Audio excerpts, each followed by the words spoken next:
למה אמא זה לא בא לי טוב?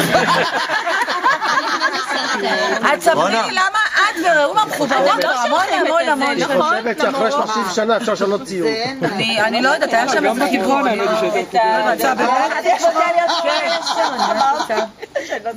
למה ראומה לא התחתנה עד היום? בגלל לילה, תקשיבי.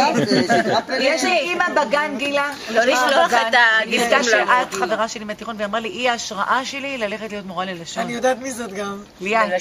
זה פשוט היה מדהים. היא הייתה באה אליי הביתה ללמוד, וזה אפרופו שאני כמו ראומה.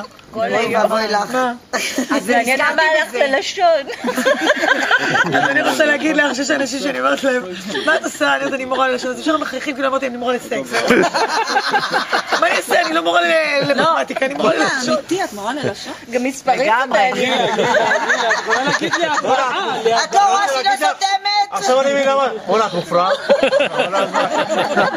נראה לי שאני תומכת להם, אני מורה. אחרי שדיברת על הצפרדעים, הלו, גברת, שהחיבור הזה לא טוב. הצפרדעים עובדים אצלך יופי. היא הייתה בסוף מורה ללשון. לא, אני חושבת שאת מורה. פתאום איזה תגלית שהיא שלחה אותה, ואתה לקח שהוא כבר מנהלת אחת. חבר'ה, למי יש סיגריות? אוי ואבוי לך. אני בעצם רק סיגריה אחת ב10 ימים. שקרן. זה לא כולל את הפגישת מחזור. מה קרה לך? מעשן, אני עקבתי אחת. פגישת מחזור. זה לא... מנהלת הבית ספר? תגיד, אל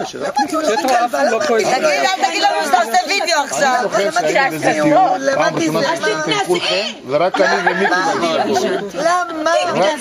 כל הבנים, אני מדבר על הבנים. כל הבנים ישנו, איזה טיול, כולם ישנו, אני ומיקי לא ישנו. ועכשיו מה? עכשיו אני מעשן, מיקי מעשן, הם הפסיקו. אהבת האדום מאוד אוהב אותך. אהבת האדום עכשיו. אני אומר לך, אני באתי פה... אל תסתבך. מתאים לאדום?